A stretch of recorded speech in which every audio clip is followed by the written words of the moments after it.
When the U.S. Constitution was signed, it named three sovereign entities: the federal government, states, and indigenous nations.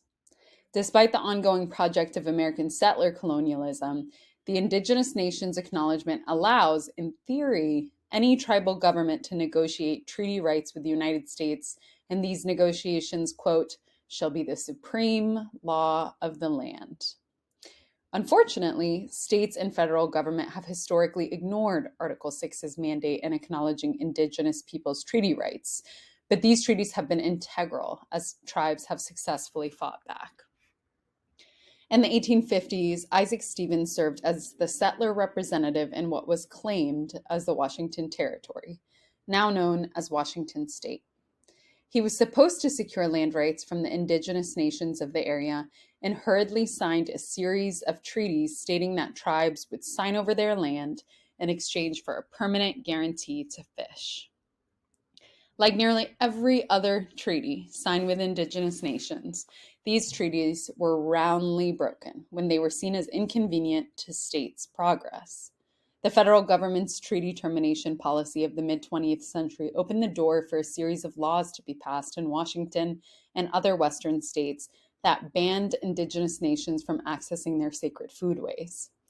Tribes began to protest this flagrant violation of their treaty rights by organizing a series of fish-ins and a wider PR campaign that took advantage of the non-native public imagination of indigenous folk to bring attention to the government's illegal activity.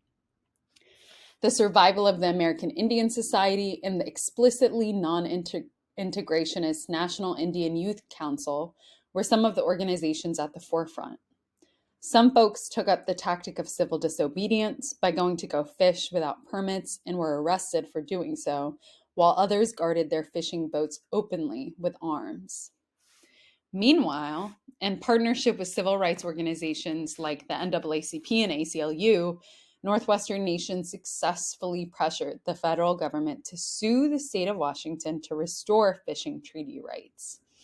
In what became known as the Bolt Decision of 1974, Washington state was forced to honor the Stevens Treaties under Article 6, and tribes were guaranteed half of all harvestable fish in the state's waterways. While this was not, and is not, the end of confrontations with settler violence, tribal nations have since had indisputable legal standing to threaten litigation whenever their fishing rights are infringed.